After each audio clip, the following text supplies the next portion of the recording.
I absolutely agree with my honourable friend. The distinction between the leaders of the various parties is very clear. The Leader of the Opposition is focused on a general election. The Leader of the Scottish National Party is focused on an independence referendum, and Theresa May is focused on the national interest of this country.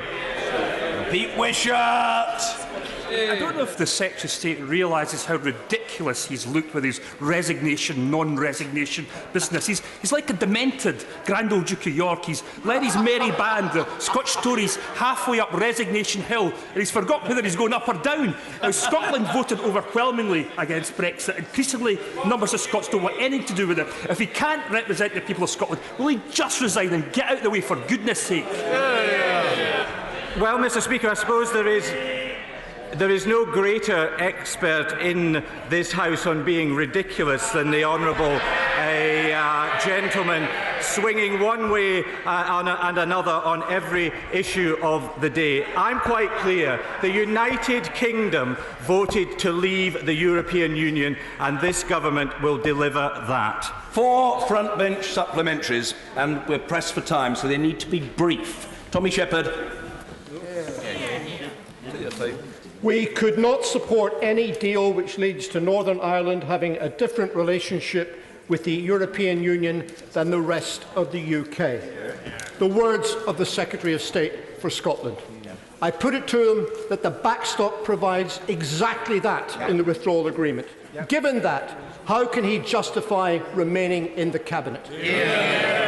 Mr. Speaker, because of course the honourable gentleman selectively quotes from what I said, because I acknowledge that there were already significant differences between Northern Ireland and the rest of the United Kingdom, not least because of the Belfast Agreement and in relation to, for example, the single electricity market. But I'm clear that the greatest threat to the integrity of the United Kingdom is the honourable gentleman, his colleagues, and that's why they want a no-deal Brexit. Mr. Speaker, given the gravity of the situation, I think we should expect Ministers of the Crown to answer questions put to him. He has publicly refuted the differentiation on which this withdrawal agreement is based. He has threatened to resign on numerous occasions, and now he has nailed his colours to the Prime Minister's mast and invested what political capital he has left in this deal. So I ask him this. If this withdrawal agreement is rejected by this Parliament, as it surely will be, at that point, will he resign his position? Mr. Speaker, my position is quite clear. The integrity of the United Kingdom must be preserved. The SNP and Nicola Sturgeon see Brexit as an opportunity to break up the United Kingdom. So, above all else, I put that first.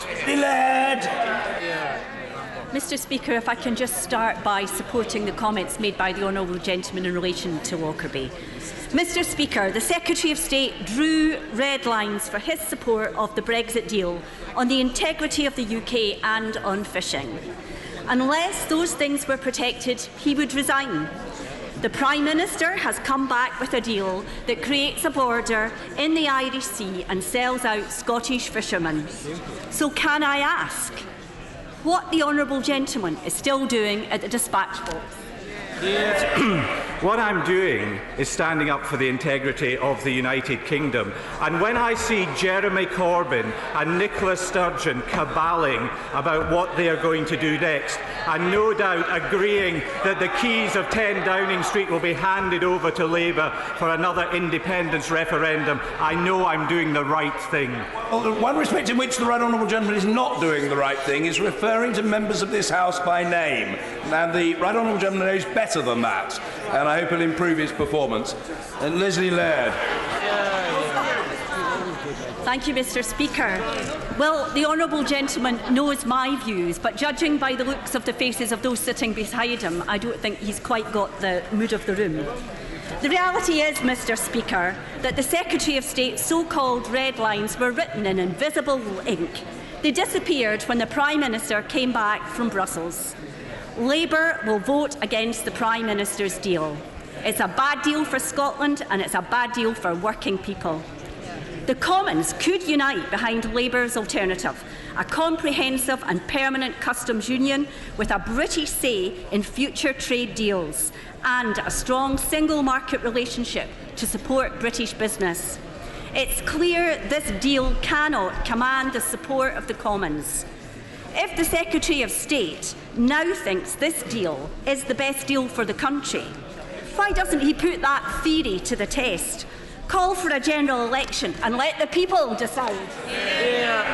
Well, Mr. Speaker, I think the honourable lady's just proved my point from my first answer. And now that she's taken an interest in the fishing industry, which I wasn't previously aware of, I do hope that she will be signing the Scottish Fishermen's Federation pledge in relation to what should now happen in relation to fishing. I didn't know what Scottish Labour's position was on this issue. I mean, I don't suspect many other people do, but it shouldn't surprise us that ultimately it's being Nicola's little helpers to vote for a no-deal Brexit. Question 5, Mr. Speaker. Thank you, Mr. Speaker.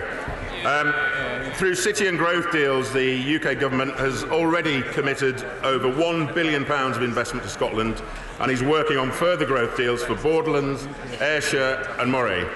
The UK government is committed to delivering a city and growth deal for every part of Scotland. And these deals show the benefits that are delivered to the economy when Scotland's two governments work together.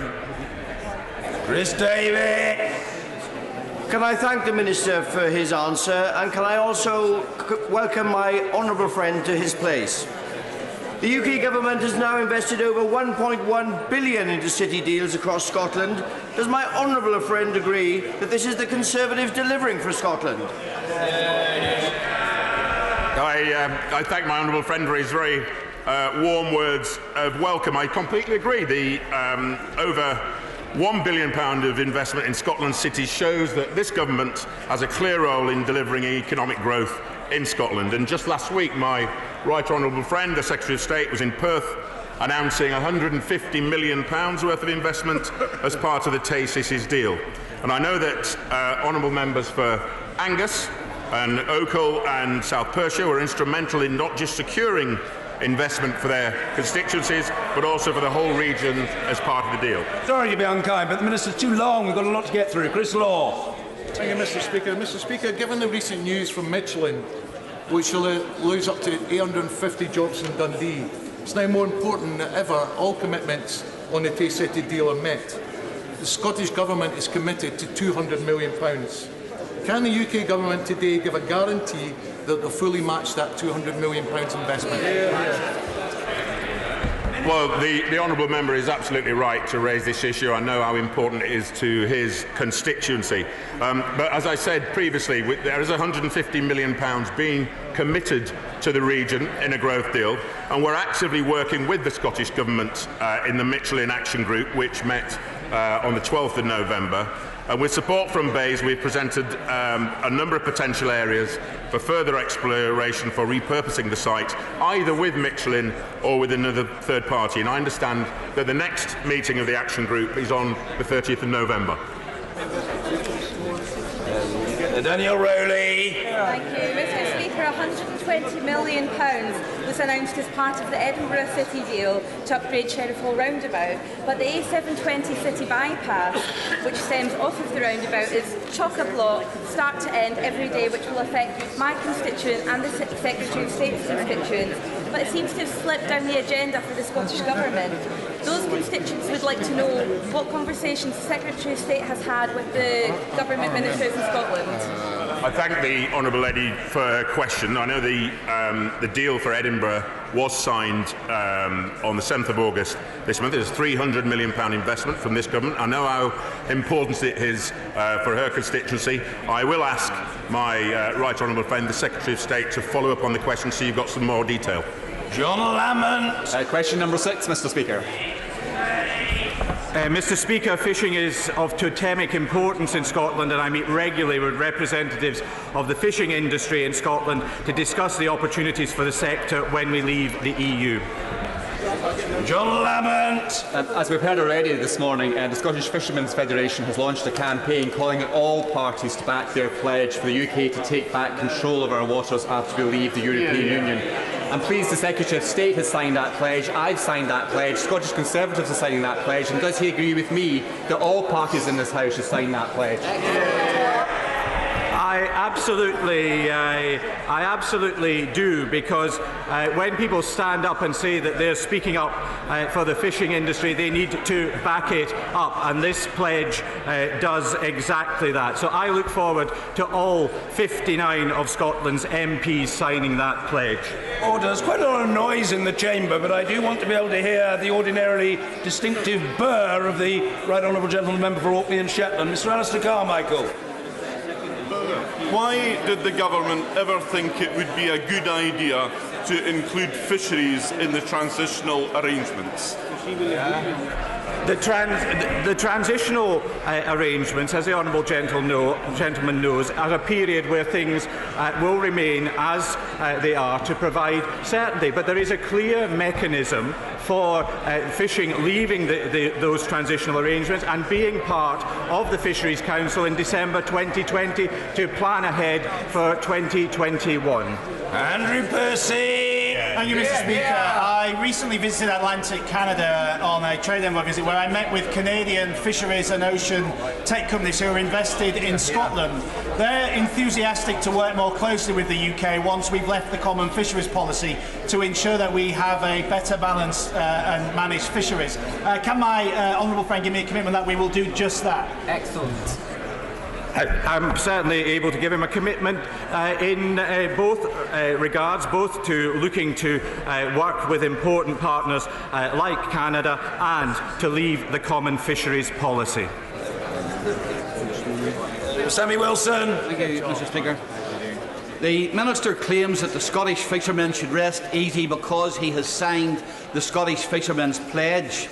A month ago, he signed a letter to the Prime Minister saying he would resign if Northern Ireland was treated differently from Scotland because of the threat to Scotland.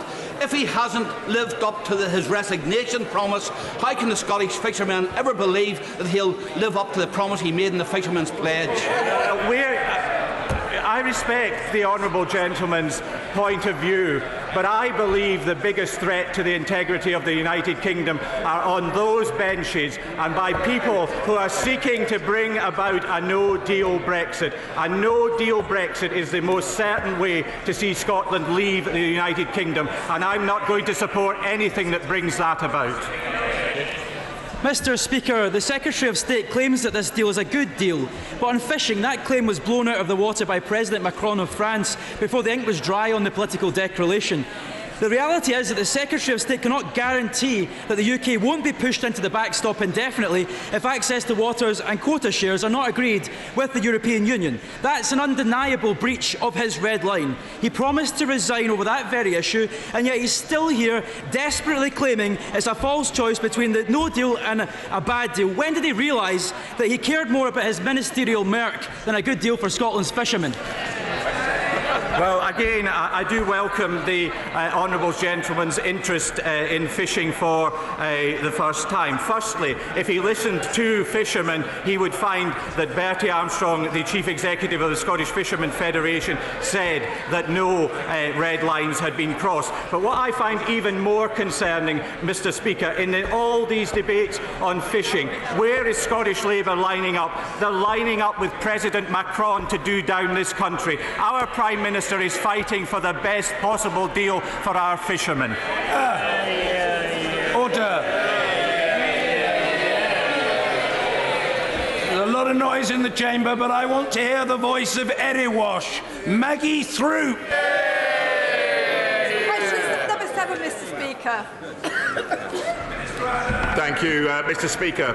The UK Government is committed to constructive intergovernmental working and a joined-up approach to all matters that relate to cross-border transport connectivity, and at a working level, much cooperation goes on between officials in the Department for Transport and Transport Scotland on these issues every day. What discussions has my honourable friend had with the Department for Transport specifically to ensure that HS2 is able to link up with, for further extension with Scotland to make sure we get the connectivity between Scotland and the rest of the UK?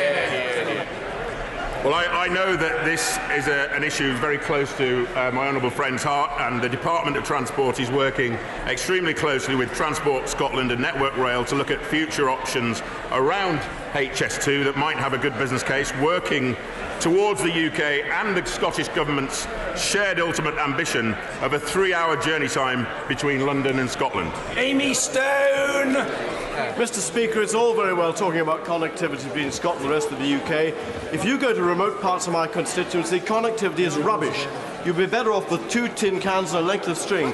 Shouldn't we sort out Scotland first? Yeah. I thank the honourable gentleman for his questions. I think he was referring with his 2 cans reference to the digital connectivity issues. I would just remind politely the honourable gentleman, £1.7 billion of public money is being invested to support vital improvements in broadband coverage, and this government has invested £121.8 million in Scotland's superfast broadband infrastructure. Per head, that is over twice the funding that England has received. Thank you. Order. Questions to the Prime Minister. Rosie Cooper. Question number 1, Mr. Speaker. Thank you, Mr. Speaker. I'm sure that the whole House would like to join me in paying tribute to Baroness Trumpington, who sadly passed away yesterday. From her time at Bletchley Park as a codebreaker during the Second World War, through to her time in government and public service, she led an extraordinary life, and she will be sorely missed. Mr. Speaker, this morning I had meetings with ministerial colleagues and others. In addition to my duties in this House, I shall have further such meetings later today. Rosie Cooper. Mr. Speaker, I'm sure the whole House would want to be associated with the Prime Minister's remarks. The misery inflicted on my constituents by Northern Rail continues unabated. Long waits for already full trains, don't arrive on time, whole day cancellations, and even the cancellation of last trains leaving people stranded. There can be no more excuses. This latest Northern Rail fiasco began in May, with communications issues and, timetabling and communications issues. Prime Minister, isn't it time to get the communications right and timetable the end of the Northern franchise? Can I say to the Honourable Lady, first of all, I am clear, we are clear as a government that the performance in the North and the disruption that was caused to rail passengers was unacceptable following the timetable changes that took place in May the 20th. I think it's clear that we saw a combination of delayed Network Rail infrastructure works and reduced time to plan a modified timetable, which meant that the new timetable was finalised too late. And we know that passengers are currently not getting the service they deserve, although there are more services in Northern Rail now than there were compared to earlier this year, but much more does need to be done. And of course what we are doing is working alongside Transport for the Northern Transpennine Express and Network Rail in improving services and improving punctuality. And of course we have asked Richard George to review the performance of the region's rail network, to make recommendations to improve reliability, and where operators are found to be at fault, then we will take action. Ross! Thank you very much, Mr. Speaker. No one can question the Prime Minister's work ethic and determination to reach a deal with the European Union, a deal that many people thought was unachievable. But despite her best endeavours, there are still considerable concerns that many people have that this has left us with an uncomfortable choice, and I share those concerns. So as the Prime Minister heads to Scotland, can I ask what guarantees she can give to those who have concerns about the future of the fishing industry under this deal and also our precious union? Nicely done. Can I say to my honourable friend that he's absolutely right to raise the issue of the fishing industry and of our precious union. And I am a committed unionist, as he is, and as indeed all my colleagues on the Conservative benches are. Our deal in relation to fisheries means that we will become an independent coastal state. That means that we will be able to negotiate access to our waters. We will be ensuring our fishing communities get a fairer share of our waters. We will be determining that issue of access to our waters. And we firmly rejected a link of access to our waters and access to markets. I have to say also that we are very clear, as I made clear in my statement on Monday, that we will not be trading off a fisheries agreement against anything else in this future relationship. And indeed, the support for the deal, I'm confident that my honourable friend will have seen the support for the deal that has been recognised by the Scottish Fishing Federation. Jeremy Corbyn! Thank you, Mr. Speaker. I echo the Prime Minister's words about Baroness Trumpington. We thank her for her service to this country throughout her life. We'll also remember her as a great code breaker and a very demonstrative member of the House of Lords with her physical symbols. And also her wit on Have I Got News for You. I also, Mr. Speaker, want to pay tribute to my friend Harry Leslie Smith. Harry passed away early this morning in Canada. Harry also served in the war. He was an irrepressible campaigner for the rights of refugees, for the welfare state and for our National Health Service. He was passionate about the principle of health care for all as a human right. We thank Harry for his life and his work. On Sunday, the Foreign Secretary said of their Brexit deal, it mitigates most of the negative impacts. Can the Prime Minister tell us which of the negative impacts it does not mitigate? Can I first of all, I'm sure that the whole House will wish to pass our condolences as well to the family and friends of Harry Leslie Smith. What we see behind the analysis that we have published today, and indeed the Chancellor recognised this morning, is that our deal is the best deal available for jobs and our economy that allows us to honour the referendum and realise the opportunities of Brexit. This analysis does not show that we'll be poorer in the future than we are today. No, it doesn't. It shows we'll be better off with this deal. What would make us poorer, what would have an impact on our economy for the future, would be the policies of the Right Honourable Gentleman. More borrowing, higher taxes, fewer jobs. The biggest risk to our economy is the Right Honourable Gentleman and his Shadow Chancellor. Mr. Speaker, on the same day that that statement was made, the Prime Minister said, this is the best possible deal, it's the only possible deal. Well, I mean to say, it's not hard to be the best deal if it's the only deal. By definition, therefore, Mr. Speaker, by definition, it's also the worst deal. Mr. Speaker, the Government Economic Service forecasts published today are actually meaningless because there's no actual deal to model, just a 26-page wish list. The Chancellor, however, said that her deal will make people worse off. Does the Prime Minister agree? He doesn't appear to be here this morning to be consulted. As I've just set out to the Right Honourable Gentleman, what the analysis shows, it does show that this deal that we have negotiated is the best deal for our jobs and our economy, which delivers on the results of the referendum for the British people. And I believe that we should be delivering on the result of the referendum. But he talks about the political declaration. He calls it a wish list.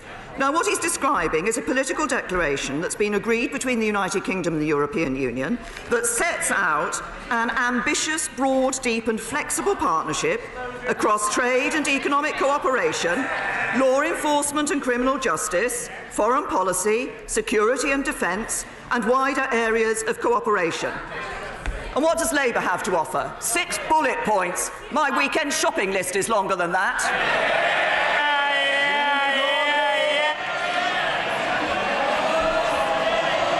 Mr. Speaker, after 8 years of making our economy weaker through austerity, their botched Brexit threatens more of the same.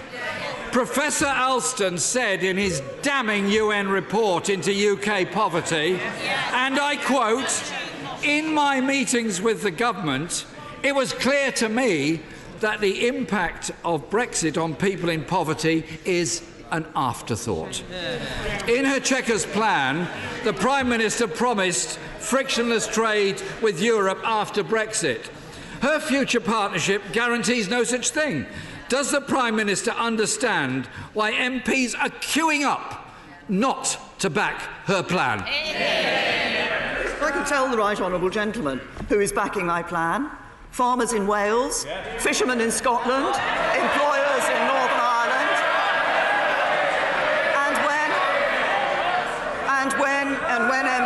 When MPs come to look at this vote, they will need to look at the importance of us delivering on Brexit and ensuring that we deliver Brexit and doing it in a way that protects jobs. And on that subject, he referenced what had happened to the economy over the last 8 years.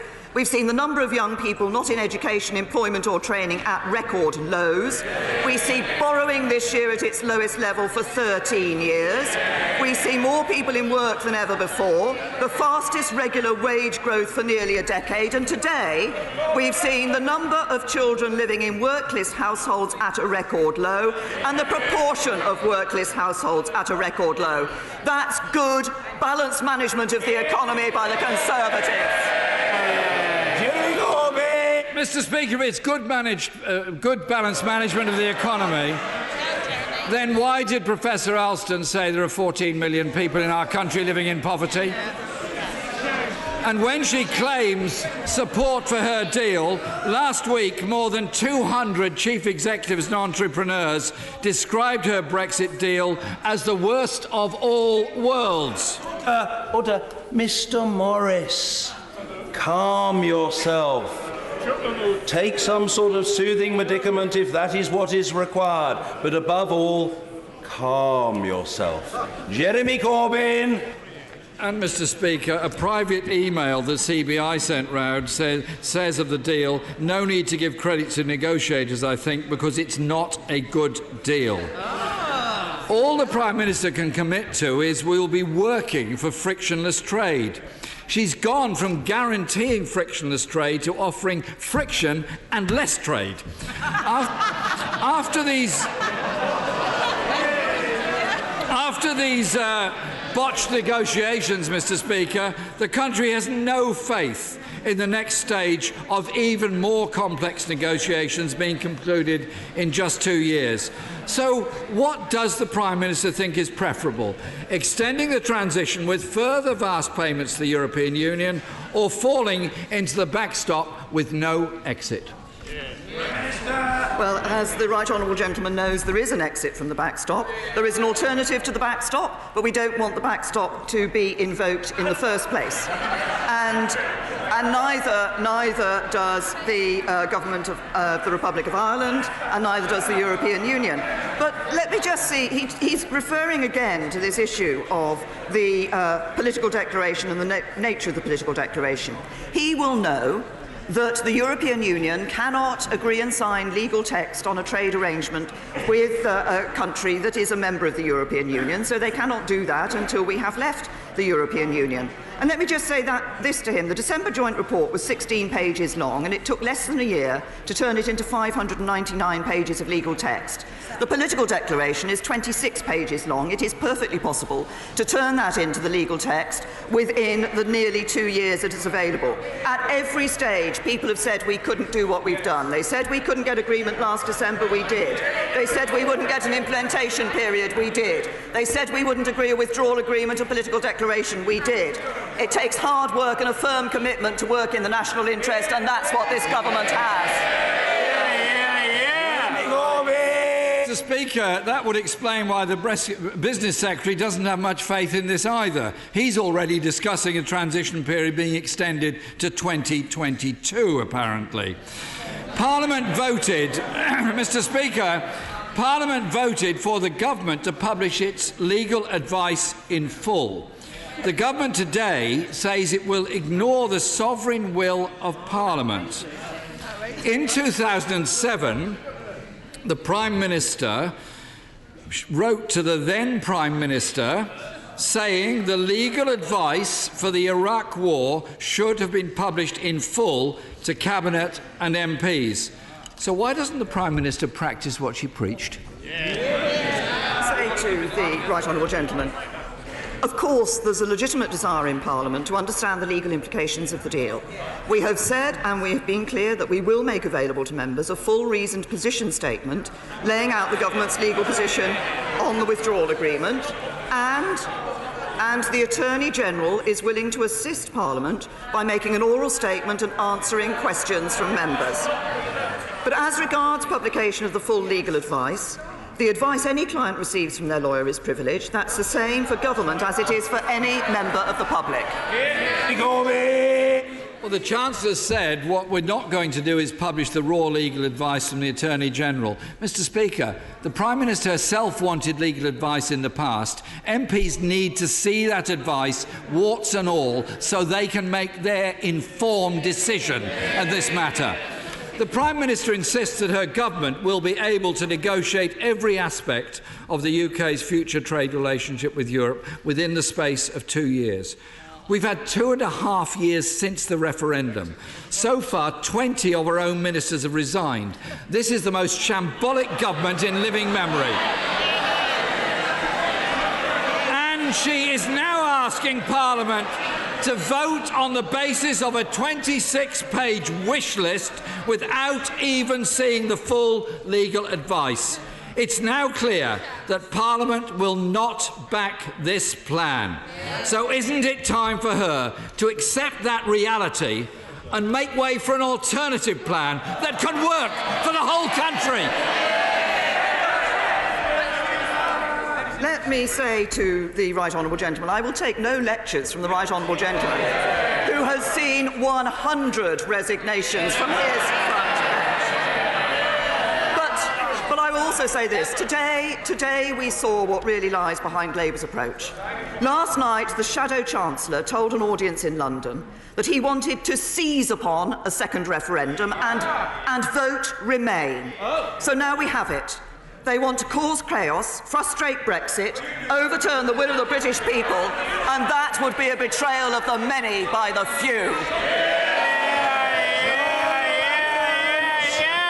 John Lamont, Mr. Lamont. Mr Speaker, Small Business Saturday takes place this week. This is a great campaign which encourages us all to support local shops and businesses across our land. In Scotland, there are over 340,000 small and medium-sized businesses supporting 1.2 million jobs. So will the Prime Minister join me in congratulating the Federation of Small Business and all the small businesses who take part in this event, but particularly Lindsay Grieve, the butcher in Hoyt, Stems, the florist in Jedburgh, and Archie Humes, the gentlemen's outfitters in Kelsey. Can I thank my honourable friend for raising what I think we should all accept across this House is an excellent campaign, and I look forward, when I'm in his neck of the woods, perhaps to being able to visit some of the excellent shops that he has just quoted. It is important that we help small businesses, and that's why we're taking over 655,000 small businesses out of paying any business rates at all. And we want to change the system so that rates follow the lower level of inflation. That means a saving every year and worth over £5 billion to businesses over the next 5 years. And we're providing £900 million to cut eligible small retailers' bills by 1/3 for 2 years. So I congratulate Lindsay, Grieve, Stems the florist and Archie Hume. I look forward possibly to visiting them, and I'm sure that many members of this House will be recognising the importance of small businesses on Small Business Saturday and championing the excellent contribution they make to our economy. Ian Blackford. Thank you, Mr Speaker. Can I take the opportunity to wish everyone in the House a happy St Andrew's Day when it comes on Friday? Mr Speaker, today the Chancellor said that the Prime Minister's Brexit deal will leave the economy slightly smaller, and in pure economic terms there will be a loss. Now, we now know that this has been confirmed by the government's own analysis that real wages will fall. Does the Prime Minister agree her deal will leave people poorer than the status quo? The analysis shows no. What the analysis does not show that we will be poorer than the status quo today. What it shows, no, it doesn't. It doesn't. what the analysis shows is that this is a strong economy which will continue to grow, and that the model which actually delivers best on delivering for the vote of the British people and for our jobs and our economy is the model that the government has put forward, is the deal that the government is proposing. Ian Blackford. Thank you, Mr. Speaker. I do wonder if the Prime Minister has read their own analysis, because quite clearly, under any scenario, leaving the single market and the customs union will be poorer. Yes. The Prime Minister wants to take us back to the days of Thatcher and a belief that unemployment is a price worth paying. That's the reality. No government, Mr. Speaker, should choose to weaken its economy and make its citizens poorer. That's what the Prime Minister is doing. Mr. Speaker, the Prime Minister will travel to Scotland today. People in Scotland voted overwhelmingly to remain. We voted for our rights to be respected. Order. No. The right honourable gentleman is entitled to be heard, and he will be heard as every other member of this House will be heard. It's a simple point. Please digest it. Ian Blackford. Thank you, Mr. Speaker. The Prime Minister will travel to Scotland today. People in Scotland voted overwhelmingly to remain. We voted for our rights to be respected, and we are not prepared to give up those rights. The Prime Minister must explain to the people of Scotland why her deal will rob them of their rights as EU citizens. Can I say to the right honourable gentleman, he started his remarks by comments about unemployment and the government's approach to unemployment. What do we see under this government? 3.3 million jobs have been created since the Conservatives came into power. And the OBR forecasting a further 800,000 more jobs being created in our economy. Employment rate is a near record high. Employment is at a record high. Unemployment rate has almost halved since 2010. And he talks about what the people of Scotland voted for. They voted to stay in the United Kingdom, and they voted for 13 Conservative MPs. Trevelyan.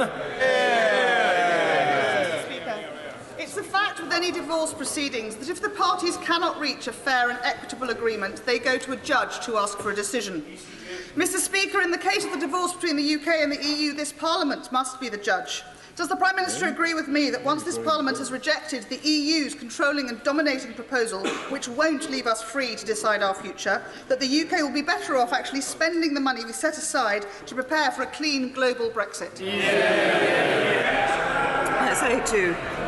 Can I say to my honourable friend that if we... Order. The honourable lady's question was heard, and I will hear the Prime Minister's reply, and the Prime Minister is entitled to have that reply properly heard. The Prime Minister.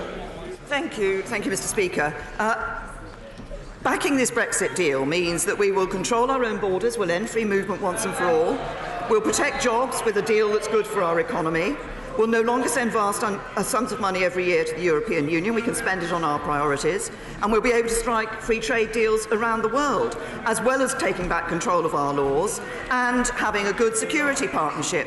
But if we reject this deal, we go back to square one, with damaging uncertainty that would threaten jobs, threaten our investment and the economy, and lead to more division. I mean, there was less time to focus on the issues that our constituents wish us to focus on. So I think the choice is backing the deal in the national interest so we can build that brighter future, or going back to square one if it is rejected. Tracy Brabin. Thank you, Mr. Speaker. My constituent, Matthew, is one of those very brave people who've waived their anonymity around abuse they suffered at the hands of a member of the Church of England. The Prime Minister will be very aware of the harrowing evidence coming out of the independent inquiry into child sexual abuse, which could have been prevented if a law on mandatory reporting had been in place. International evidence shows mandatory reporting doubles the number of children placed into safety when introduced. Will the Prime Minister commit to protect children and introduce mandatory reporting across all institutions, including the Church of England? Well, can I first of all first of all, say how sorry I am to hear of the case of her constituent Matthew and the abuse that he suffered. Sadly, what we have seen coming out of this independent inquiry is too much abuse that was allowed to carry on for too long, and too many people suffered as a result. And it isn't just the case that they suffered at the time the abuse was taking place. That suffering remains with them to this day. And I think we should all recognise that. Now, she's raised the issue of mandatory reporting. We did look at this very carefully indeed, when I was Home Secretary, we looked at this very carefully. Actually, there is mixed evidence as to the impact that mandatory reporting has. And there is some evidence that some evidence that it can actually lead to the genuine cases not being given the resources that they require. But I say to the Honourable Lady, I don't want her to be in any doubt of the seriousness with which I and this government take this issue. We are doing our best to repair. I won't claim we can fully repair, but doing our best to repair by giving some sense of justice to those people who suffered at the hands of too many institutions, including institutions of the state, for too long. Theresa May. Mr. Speaker, many of my constituents are worried about crime, and the Chancellor in his budget speech acknowledged that policing is under pressure because of the changing nature of crime. With decisions on the National Police Funding Settlement imminent, can I urge the Prime Minister to make sure we can get more police on the beat in Barnet and beyond? Can I say to my right honourable friend, I recognise the concern that she has expressed, and I'd like to reassure her that obviously we have been protecting police funding since 2015. We have enabled police forces to further increase funding through the council tax precept, and this year, including council tax, there's an additional £460 million available to the police. But I recognise that the issue that she has raised, and we will continue to ensure that the police have the resources they need to cut crime and keep our communities safe. But of course, there is also a role for Chief Constables and Police and Crime Commissioners as operational leaders and elected local representatives to decide how best to deploy resources to manage and respond to individual crimes and indeed to local crime priorities. Chapman. Mr. Speaker, thank you. I know the Prime Minister is visiting Scotland today, and I hear that there's already great dancing in the streets. So but like most Scots, I've been absolutely horrified by the arrogant, shambolic and non-inclusive way in which the government have gone about the Brexit negotiations over 2 tortuous years. What lessons has the Prime Minister learned so we can have a very simple, more productive and faster negotiations when we decide to dissolve the Act of Union? Can I say to the honourable gentleman, he'll be well aware of the vote that took place in 2014 and the desire of the Scottish people to remain in the United Kingdom. We have, at every stage throughout the negotiations, been working with the devolved administrations. Indeed, my right honourable friend, the Chancellor of the Duchy of Lancaster, has been having regular meetings with the devolved administrations. Officials have been meeting them, so we have ensured that the voice of the devolved administrations has been heard in our negotiations. Simon Hall. Thank you, Mr. Speaker. The small businesses of North Dorset's market towns play a vital role in our local economy. On the cusp of Small Business Saturday, can she assure me that she will, and if necessary, intervene to ensure that the rules governing the provision of rural cash machines are safeguarded and that the actual needs of our rural communities are recognised, therefore underpinning those vital jobs and businesses in our rural communities? Well, can I thank my honourable friend again for recognising the importance of small businesses, and particularly, as he says, in rural communities. And we recognise that the widespread free access to cash remains extremely important in the day-to-day lives of many consumers and businesses throughout the UK. Link, which is the UK's cash machine network, is committed to maintaining free access to cash through its extensive footprint of ATMs, and the Payment Systems Regulator set up by the government is ensuring that the UK payment system work in the interests of their users, and they regulate Link. And I can assure my honourable friend that the regulator is closely monitoring the situation and is holding Link to account for its commitments to maintain that broad geographic spread of ATMs across the United Kingdom. David Linden. Thank you very much, Mr. Speaker. Watching your premature baby in an incubator, hooked up to oxygen, being given assistance to breathe, is an incredibly difficult experience, and I can say that because both of my children have been through that. But the reality is, with statutory paternity leave, the law does not work. for parents of premature babies. We spend weeks on neonatal intensive care units, and we want to take our paternity leave more than the 56 days. So will the Prime Minister agree to meet with me and the campaign Charity Bliss to look at how we can give support to parents of premature babies? Well, can I thank the honourable gentleman for raising this issue, which is obviously, through personal experience, very close to his heart, but I know one that is of concern to other members across this House. What I understand is that the Department for Business, Energy and Industrial Strategy is undertaking a review of the provisions for parents of premature babies, as their department responsible for the parental leave legislation, but also those that experience multiple births. And they're working with charities representing parents of premature babies, parents of babies who require neonatal care, to better understand the pressures and the issues that those parents have to face when their child is born prematurely or sick. They expect to be in a position to share the key findings of this review with interested parties in the new year, and I will ensure that the relevant minister from the department meets with him and the charity to hear that experience firsthand. David Amos. Last week, a debate took place at Durham Union. The motion was, this House believes that the United Kingdom is less united than ever. I was part of the team opposing the motion, and we comfortably defeated the motion. Would my right honourable friend agree with those young people that the agreement this House is being asked to vote on actually threatens our union, was worked out by largely unelected people, and has a distinct Remain flavour?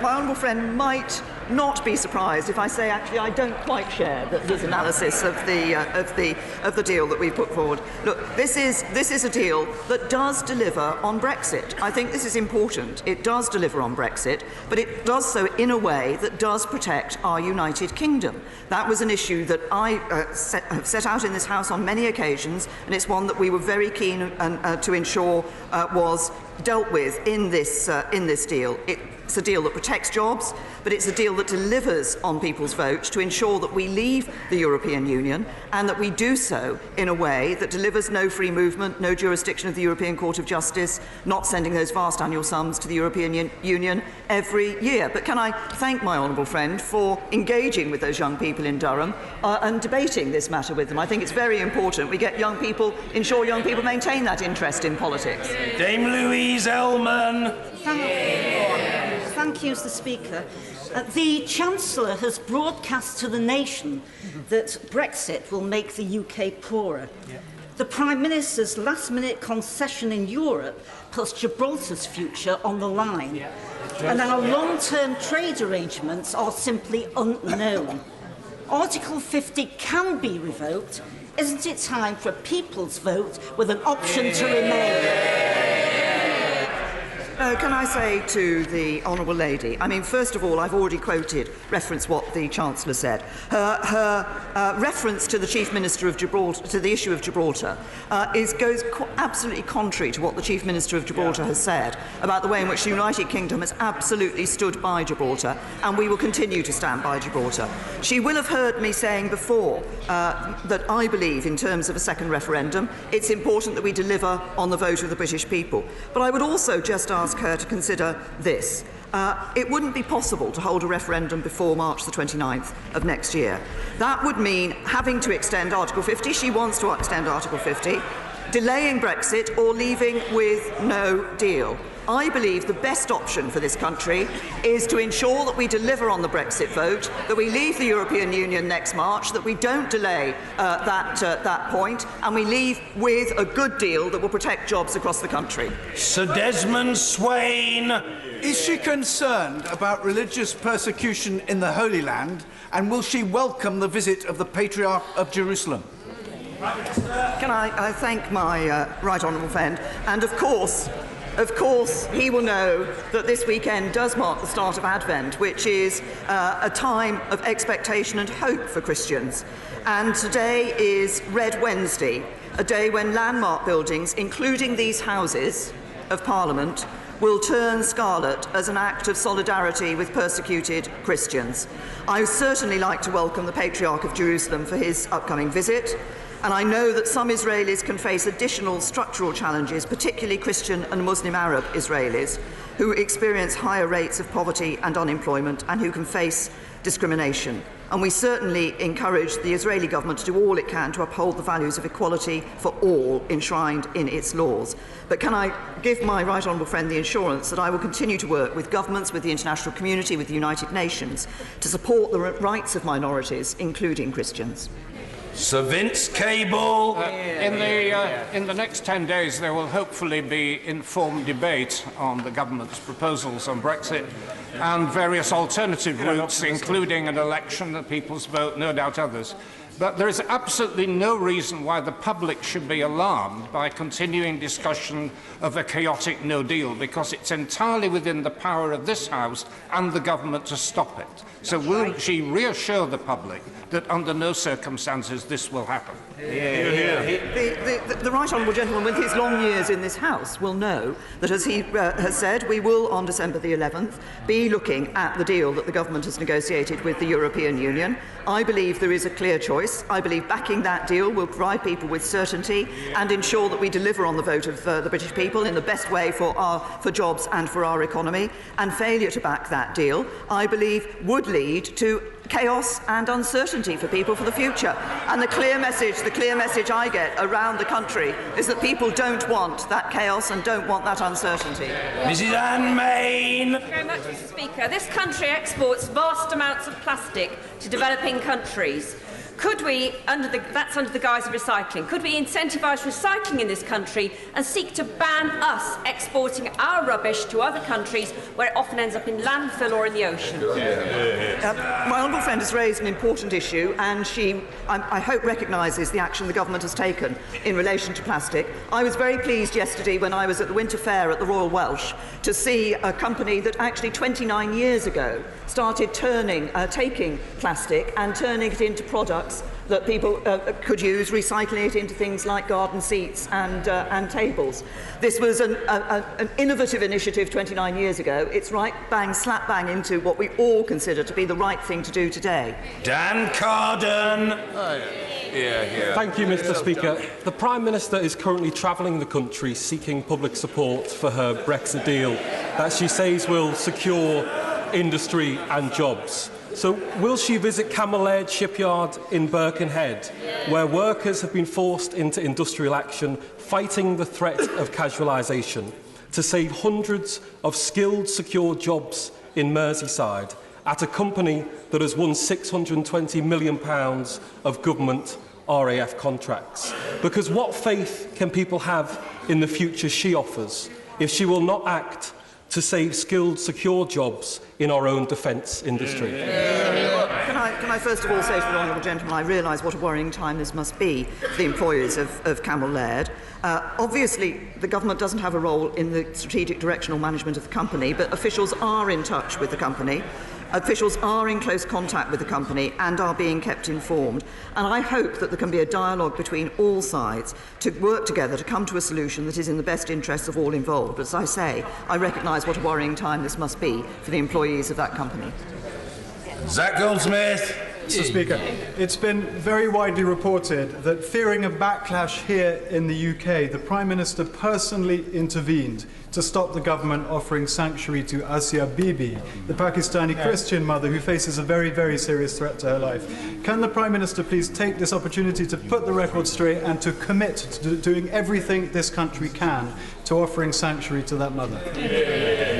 Can I say to my honourable friend, first of all, I might say this in answer to a number of questions, but my honourable friend shouldn't necessarily believe everything that he reads in the papers. What the position of the government takes is very clear. The absolute prime concern that we must have is the safety and security of Asia Bibi and her family, and we want to see a swift resolution of the situation. And this is, obviously, there's a primary function for the courts and government in Pakistan, and the Prime Minister Imran Khan has publicly supported the Supreme Court. He's promised to uphold the rule of law while providing continued protection for Asia Bibi.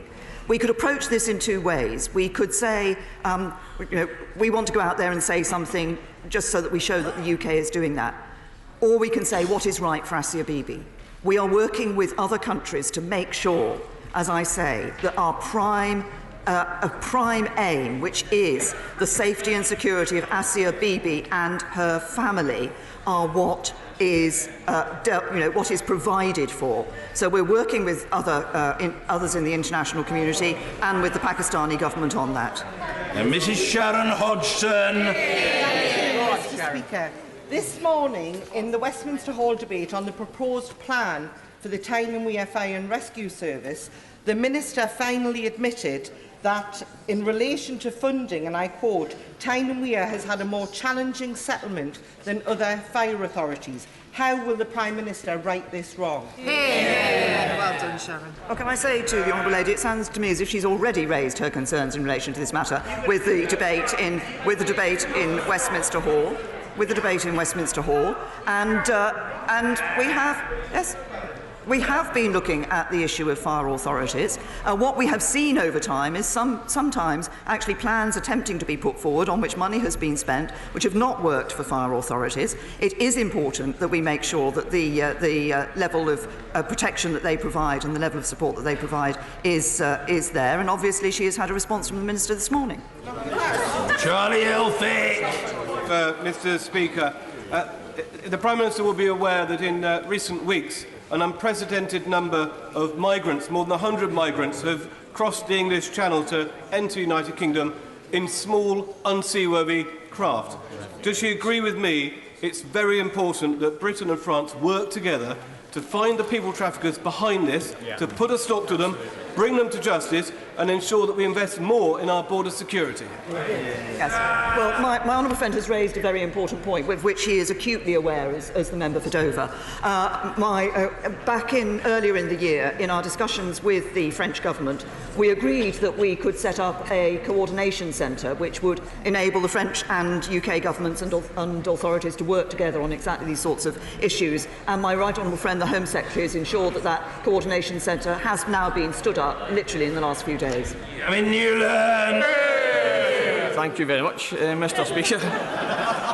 The liquidated company Helms used the UK government's Green Deal scheme to mis-sell and defraud hundreds of my Rimshire constituents. Helms owner Robert Skillen has recently emerged from hiding, and while he is ultimately responsible and should face the consequences, no one expects to be scammed by a government-backed deal. Will the Prime Minister do the right thing, step in and compensate the Helms customers for the money stolen from them under a UK government banner? Can I say to the honourable gentleman, I'm not aware of the details of the case that he's raised, and perhaps it would be better if I were to write to him in response to his question. Andrea Jenkins. Thank you, Mr. Speaker. It is of great concern to my constituent, Carol Law, a staunch Brexiteer, how her name has ended up on the database of anothereurope.org, the left-leaning and Remain campaign group. From this organisation, Carol this week received an unsolicited email, seemingly from the Right Honourable Member from Tottenham and the Honourable Member for Brighton Pavilion, asking her to stop Brexit. Carol is, however, a smart lady and knows that our best years lie ahead outside the EU. So can the Prime Minister please take this opportunity to educate the members opposite about GDPR rules and ask them to remove Carol from any databases that they are associated with? Well, can I say to my honourable friend that I think everybody needs to take care in relation to the names that they have on databases, but the core point of what she was saying was to reveal the view that a number of people have on the Labour benches that actually they should be trying to stop Brexit. I believe we should be delivering Brexit for the British people, and as my honourable friend believes, and indeed I concur with her, we should, outside the European Union, there is a bright future ahead for this country. Our best days lie ahead of us. Bambos Charalambos. My constituent Sarah Rushton's brother has been missing for over 2 years. Yesterday I met with her and Peter Lawrence, the father of Claudia Lawrence, who expressed their frustration that the Guardianship Missing Persons Act 2017 has yet to be implemented, despite receiving royal assent in April 2017, and it's unlikely to take effect until July 2019. Can the Prime Minister assure me that there will be no further delays in the measures of the Act being fully implemented? Can I say to the honourable gentleman that I will ensure that the Minister responsible will be in touch with him in relation to the application of the enactment of those provisions. Mr. Peter Bone. Thank you, Mr. Speaker. The Lord's European Union Committee stated, on the basis of the legal opinions we have considered, we conclude that as a matter of EU law, Article 50 allows the UK to leave the EU without being liable for any outstanding financial obligations. Mr. Speaker, the Prime Minister told me in Prime Minister's questions 2 weeks ago completely the opposite. Who's right? The Prime Minister or the European Committee? Can I say to my honourable friend, I have the Committee of the House of Lords that he has quoted, that was quoted by another of our honourable friends, I think it was on Monday's statement when I gave it, did indeed make that say that in their view there was no legal obligation. There is a different opinion on this. And it is that there are legal obligations for this country when we leave the European Union in terms of financial payments to the European Union. And I believe, as I've said before, that this is a country that upholds its legal obligations. Liz Kendall. I don't think I've heard any minister ever say their government's plans would make our country poorer, as her Chancellor did this morning. Is that what the Prime Minister came into politics for? Can I be very clear? What the Chancellor made clear this morning is that the deal, the Brexit deal that delivers best for our jobs and our economy, that continues to see our economy growing. This is not a case of the deal making us poorer than we are today. Our economy will continue to grow, and that is what is clear from the analysis and what is clear from the Chancellor. Thank you. Order.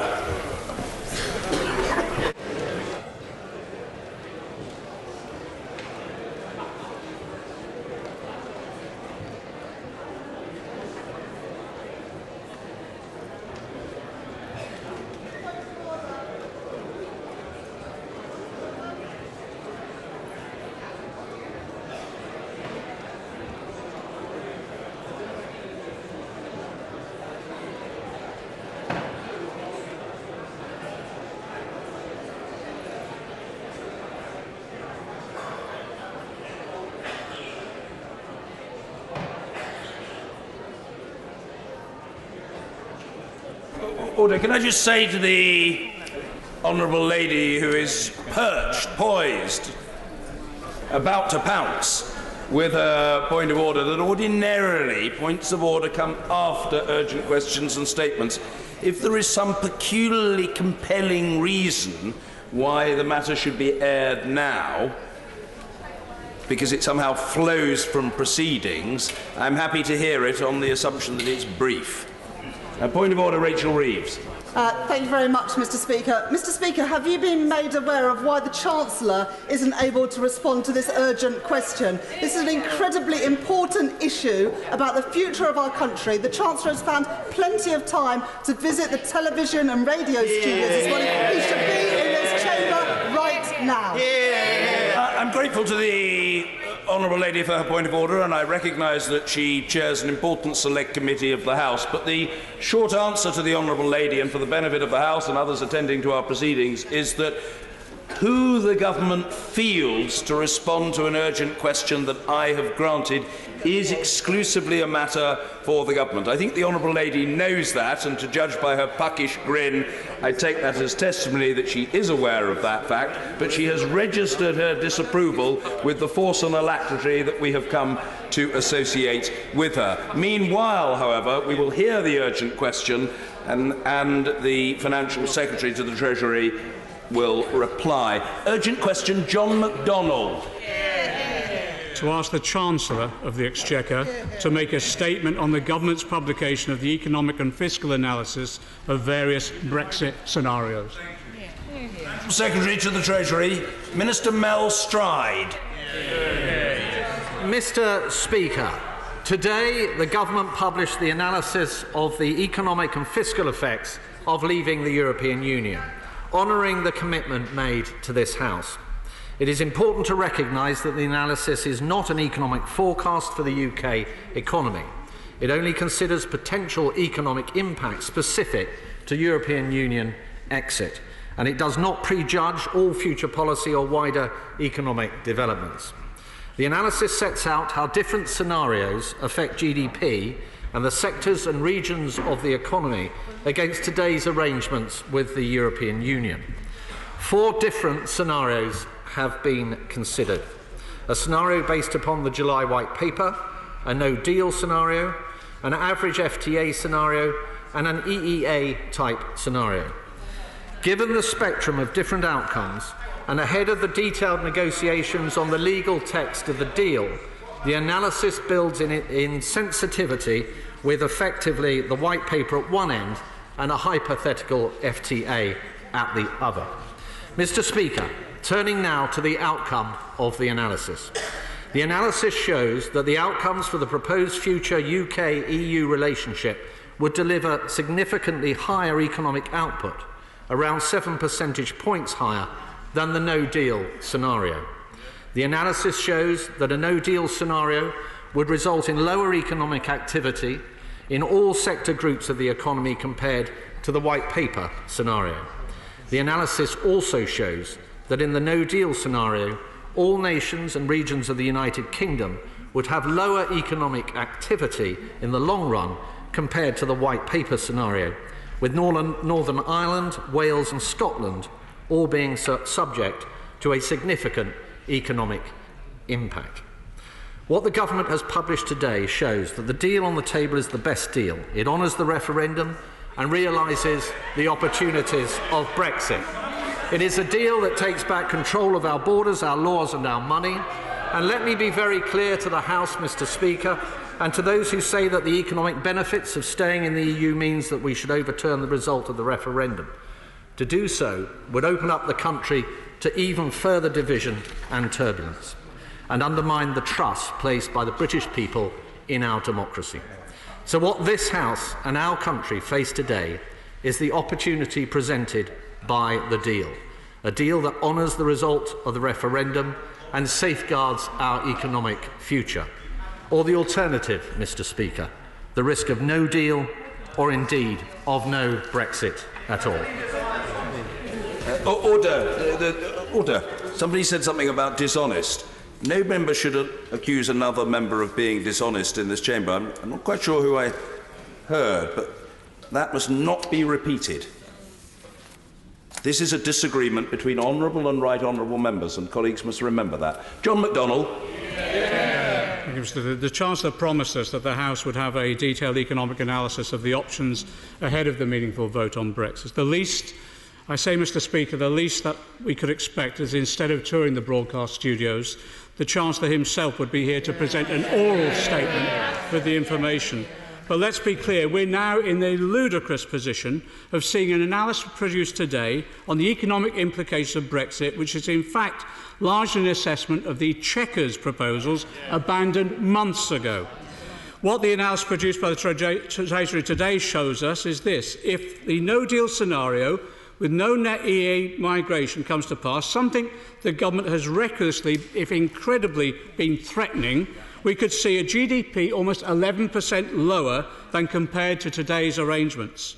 Under the hard Brexit, some of backbenchers opposite have been promoting, it would be 7% smaller. Only a Chancellor who talks about little extras for schools would talk about this kind of effect, I quote, being a little smaller. Can the Minister confirm that no deal is not an option the government will allow to happen? So does the Minister agree that the one thing this document shows is actually the deal on the table is even worse than the abandoned Chequers deal?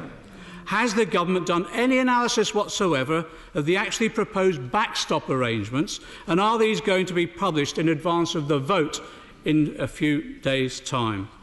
What fiscal assumptions is the department making about extending the transition period, given there may be no limit to what the European Union could ask for in return for such an extension? And to be frank, if his government is not prepared to put jobs and the economy first in their Brexit negotiations, isn't it time they just stepped aside and allowed Labour to negotiate that deal. Minister! Well, Mr. Speaker, can I just deal with the first point that the right honourable gentleman made about the Chancellor? The Chancellor is, of course, accountable to this House. The Chancellor will be appearing before the Treasury Select Committee on Wednesday to give full account of the arrangements that we're discussing today, and indeed the Prime Minister herself will be appearing before the Liaison Committee.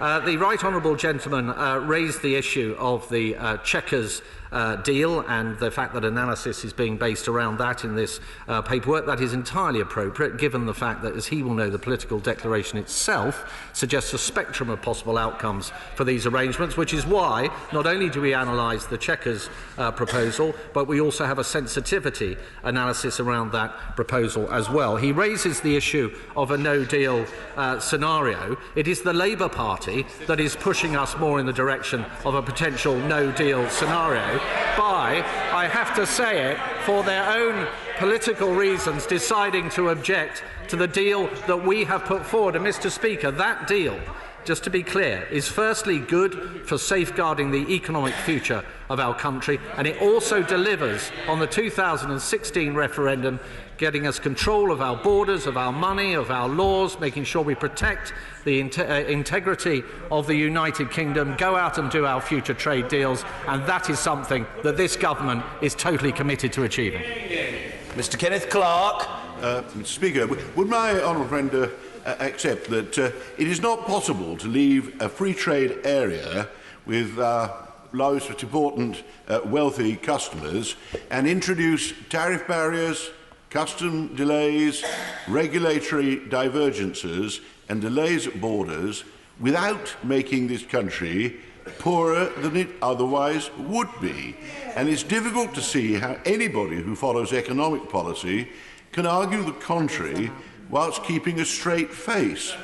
So can he actually reassure me that the withdrawal agreement that is being put before the House enables no change at all to be made to our economic and trading arrangements through March of next year, until we go into a transition period that can be extended as long as is necessary to introduce practically any economic arrangement for the future that we want? It's obvious to me we should stay in the single market and the customs union. Can you reassure me that that is still a perfectly reasonable possibility? Minister! Well, I think the right honourable learned gentleman raised a number of points, Mr. Speaker, on the issue of the economic impact of the proposed deal compared to, for example, the status quo, i.e. a relationship as it persists today with the European Union. And the paper actually doesn't duck that question. It makes it very clear that it will be detrimental in the economic sense. I mean, that is extremely clear. But I would put to the right honourable gentleman that the deal is the best for the economy going forward, as part of a deal that also delivers on several other things, some of which are entirely non-economic, such as control of our borders and free movement. Indeed, precisely. Kirsty Blackman. Here. Thank you very much, Mr. Speaker. Mr. Speaker, before and after the EU referendum, the SNP said that leaving the EU would damage our economy. Yep. In December 2016, almost 2 years ago, the Scottish Government produced Scotland's place in Europe. Our compromise position, which makes clear that, second only to staying in the EU, remaining in the single market and the customs union would be the best thing for Scotland's economy and for the economy of the UK as a whole. The Prime Minister's deal, Mr. Speaker, will cost every person in Scotland £1,600 compared to staying in the EU. The economy will grow more slowly. The agri-food sector will be particularly affected across all scenarios. Trade deals that we might strike will only increase GDP by a potential 0.2%. Shameful. Public sector net borrowing will be higher.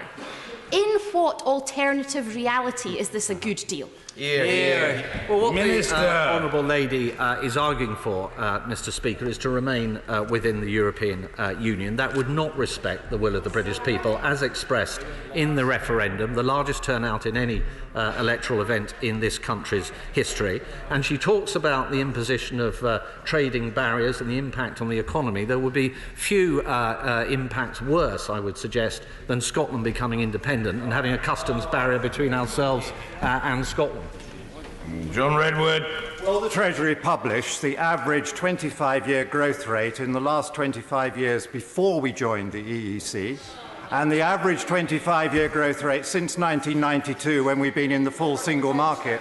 Because in Treasury terms, this will show a massive loss of income and output as a result of belonging to those things, so the sooner we get out, the better.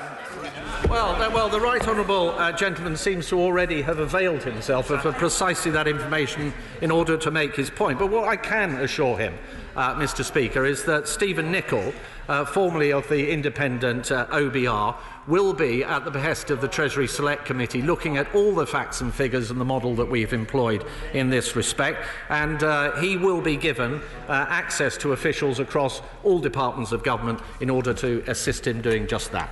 I inadvertently neglected to congratulate the Right Honourable Gentleman Member for Leeds Central on Monday on an important birthday, but I belatedly expressed the hope that he enjoyed himself being feted by family, friends and, as appropriate, his select committee. Mr Hilary Benn.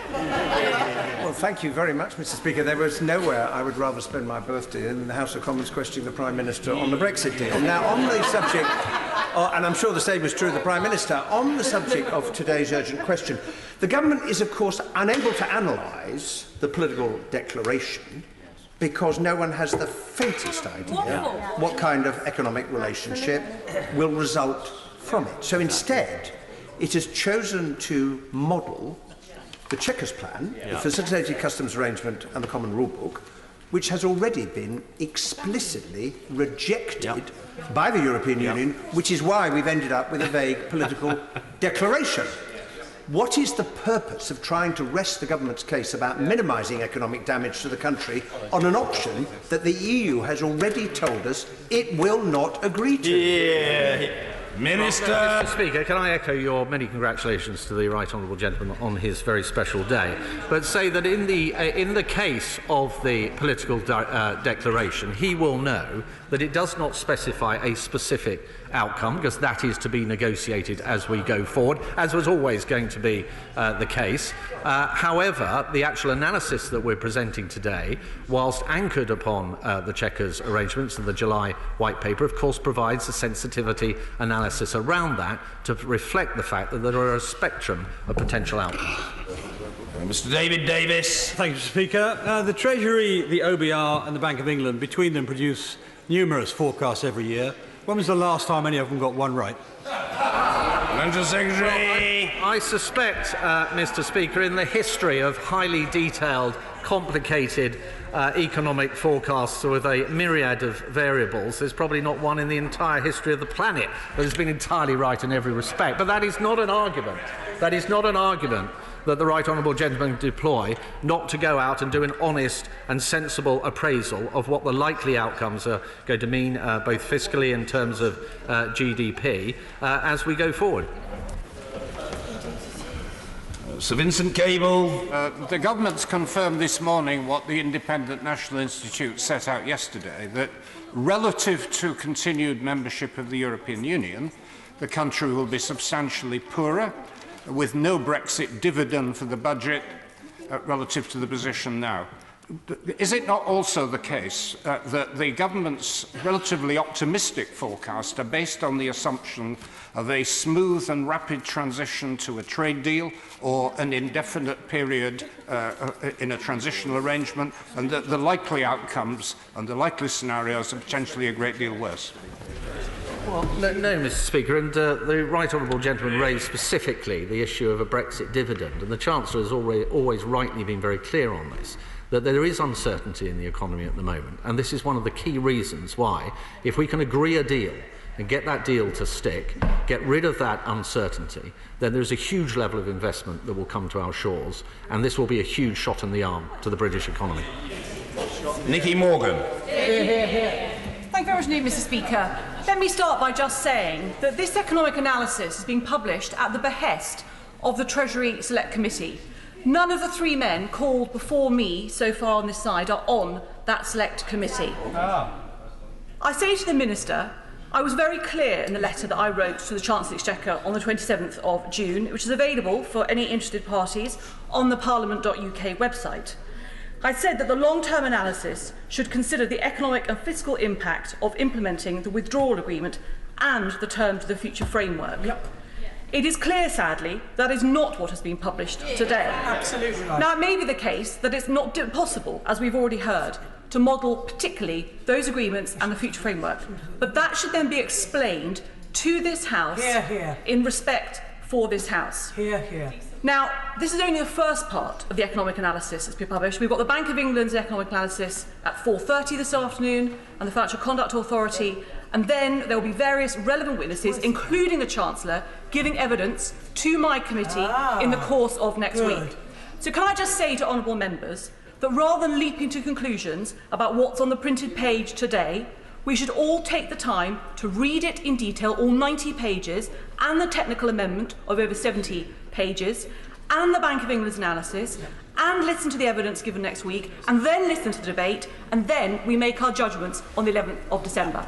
Just before the Financial Secretary responds, and I note what the Right Honourable Lady said, can I just say to the House that by contrast with experience of earlier periods, during and indeed throughout my tenure, it has been my overwhelming and almost invariable practice, as the sedentary nod of the Honourable Gentleman, the member for Wellingborough, testifies, to call everybody in urgent questions and statements. That didn't used to happen. It almost always happens with me.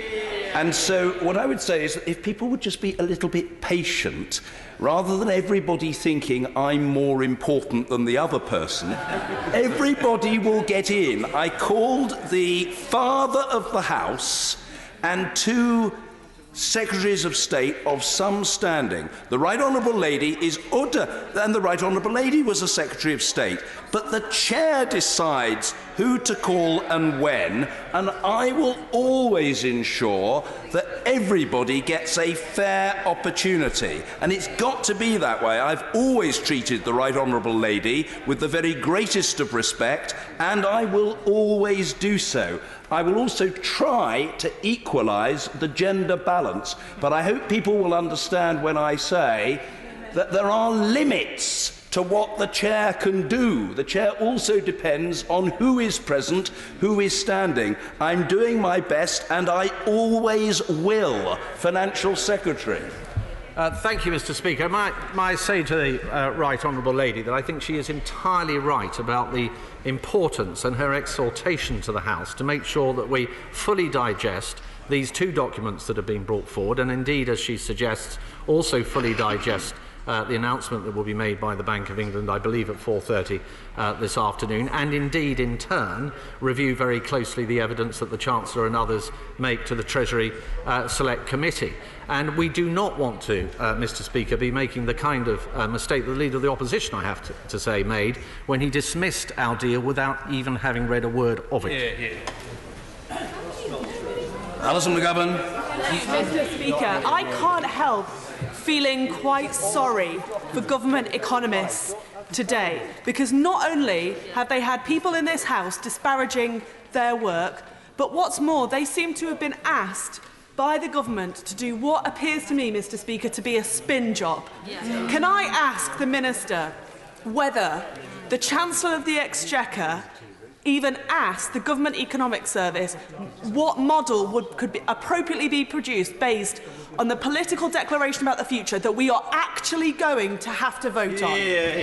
Well, Minister! What I can tell the Honourable Lady is that this is an analysis that has not been carried out, for example, solely by the Chancellor or the Treasury, indeed, but is right across Whitehall. Every government department has been involved in that.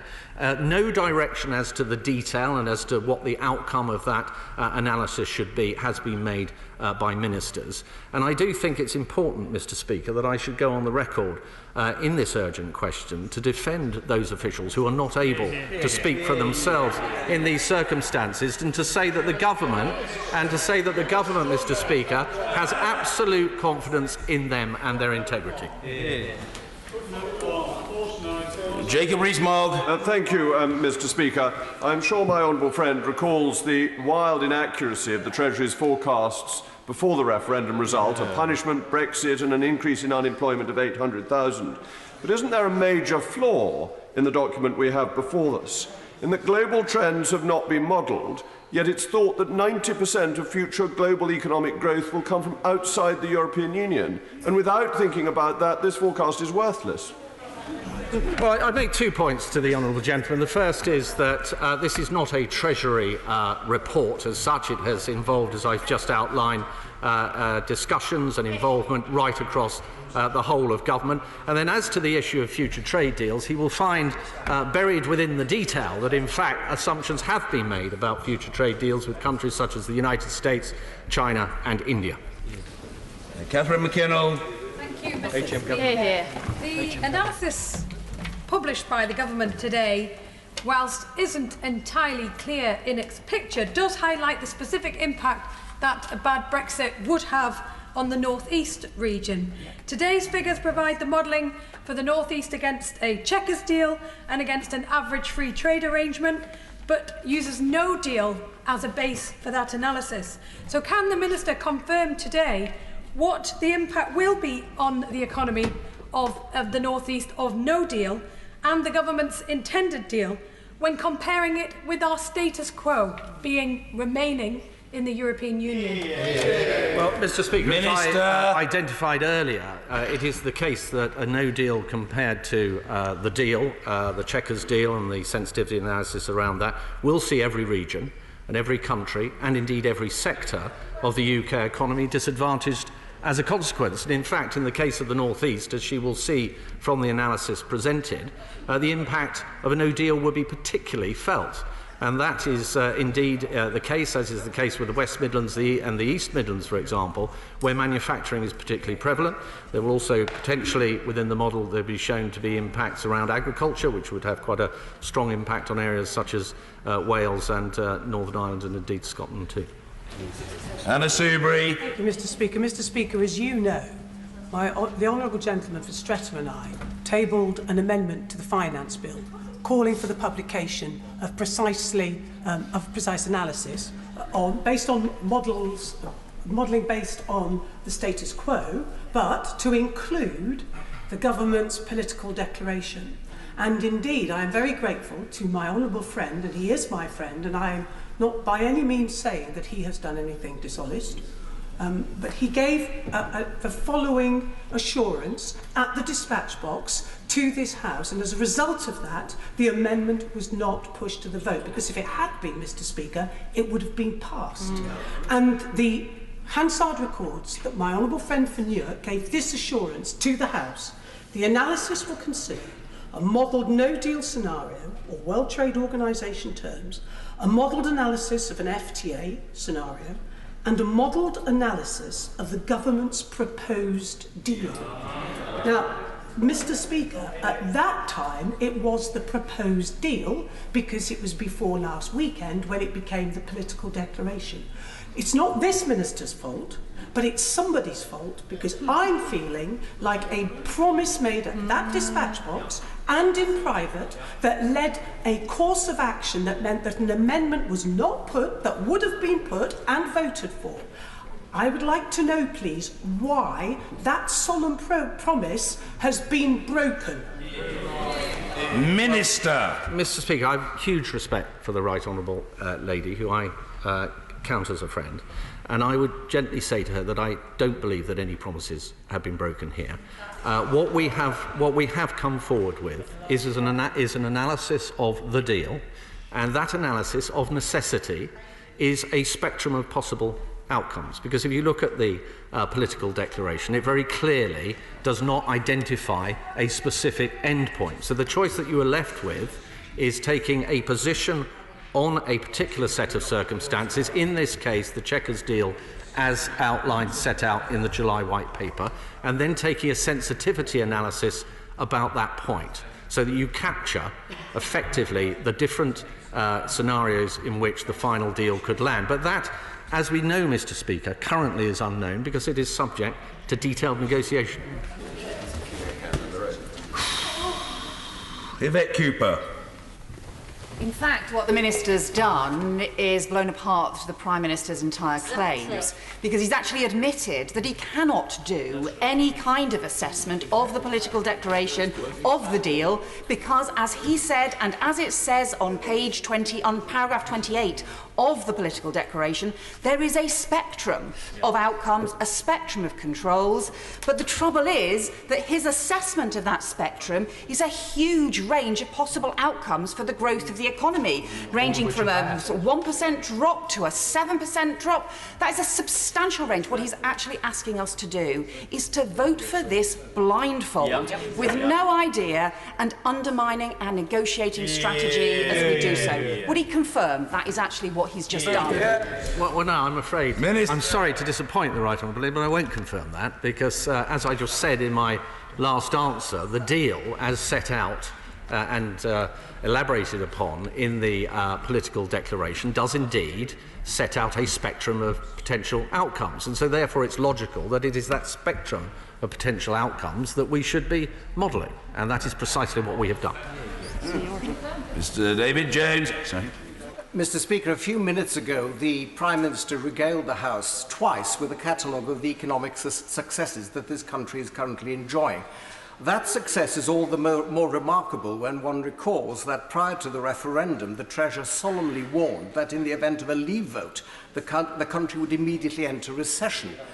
Given the historical shakiness of Treasury forecasting, is my right honourable friend prepared to make not only the modelling but the working assumptions applied by the Treasury available to responsible third bodies such as Economists for Free Trade, so that they may review them and see if they agree? Minister. Well, I can reassure my right honourable friend that Stephen Nicol, as I outlined earlier, formerly of the OBR, so an independent body, will, at the behest of the Treasury Select Group, have full access to all the information, all the data, all the methodology that has been involved in producing these impact estimates, and I can assure him that officials will cooperate fully in that respect. Meg Hillier. Mr. Speaker, in 13 days, we in this House will vote on the future of our country. And yet this government rushed into triggering Article 50, went recklessly into a general election in order and without any timetabled plan about how we would get from there to the 29th of March, which is now the date. So will the Minister tell us if there is going to be any information properly available to this House in the next 13 days to enable us to make a decision without being blindsided? Well, Mr. Speaker, I'm slightly surprised by the Right Honourable Lady's question, because this is the very purpose of the information that we're discussing in this urgent question today. That information has been set out in great detail, and I think, as my right honourable friend, the chair of the Treasury Select Committee, has exhorted us to do, it is now incumbent upon all of us, given the magnitude and importance of the decisions that we're about to take, to go away and digest that information in great detail. Neil O'Brien. Mr. Speaker, the recession we saw under the last Labour government was the worst since the Second World War, and saw GDP falling by 7% and unemployment increasing by 1 million people. How would the effect of moving from a deal-based Brexit to a no-deal Brexit compare to that terrible outcome we saw under the last Labour government? And does my honourable friend agree with me that because it involves modelling future differences in regulation, the process of modelling Brexit is a fundamentally uncertain one, and we should be very cautious about knowing that there will be inevitable uncertainty in any forecast? Well, my honourable friend is absolutely right in his latter point about the uncertainty, and of course this is simply a set of estimated outcomes, and everybody in the House will look at it very closely and form their own opinions upon it. But as to the impacts of a no-deal Brexit, they are set out as estimated within the papers, but he is absolutely right that compared to what we inherited in 2010 in terms of the largest peacetime deficit in our history is a very frightening comparison to contend with.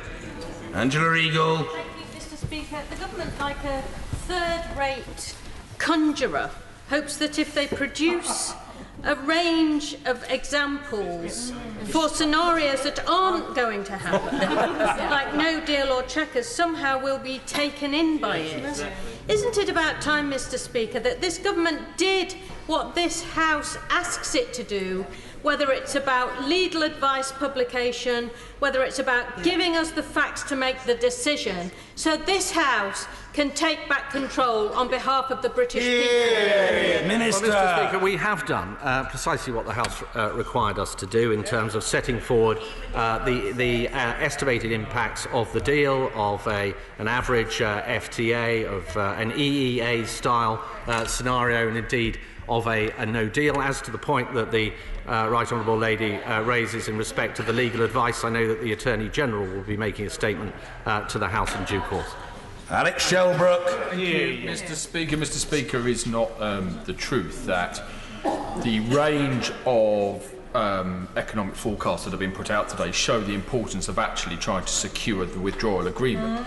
Because when I look at my constituents in Elmet and Rothwell, I look at the small to medium enterprise manufacturing base that employs so many people, who feed up to that supply chain to the big companies that export frictionlessly into the European Union, that it's important that we do honour the result of the referendum, but try and do everything we can possible to make sure that we don't fall out and fall off the cliff edge, which these figures today show would be catastrophic. Whether we can argue about the size of that figure being as big or as small, one thing is clear, that if we don't allow a proper withdrawal agreement to take place, there is going to be a catastrophic economic impact. And it is the responsibility of those in this House to make sure that we do everything possible to avoid that. I think, if I may say, my honourable friend's question and his assertions lie right at the heart of what we are all considering here, which is the future of our country, which is the expressed will of the British people at the time of the referendum. And what this deal, as opposed to no deal, delivers is safeguarding our economy, safeguarding the jobs that we have created as a government, and making sure that we deliver on our pledge to get control of our borders, our money, our laws, to protect the integrity of the United Kingdom, to make sure that we can go out as a globally facing nation and do deals with other countries around the world. Caroline Lucas. Thank you, Mr. Speaker. I think the government really is treating both Parliament and the people with contempt. The economic analysis published today is essentially worthless because it doesn't model the Prime Minister's blindfold Brexit, and we've just heard the reason why, because there's not enough facts in there, that it's just a leap into the dark. So will he accept that the British public deserve better than this? Will he accept that they deserve facts, and they also deserve a say on those facts? Well, the Honourable Lady, I assume, is referring to a suggested second referendum, and as I outlined in my opening remarks, I think that would be entirely the wrong route to go. The British people took a decision in 2016, and at that particular time she and I were on the same side of the argument. However, the difference between us is I respect that democratic decision, and it would not be appropriate to go back with what would be a politician's vote to seek a different outcome. James Heapy. Thank you very much, Mr. Speaker. There's no point sugarcoating it. There's clearly a cost to Brexit. But so is there also a democratic cost if we were to ignore the will of the people as expressed in the referendum.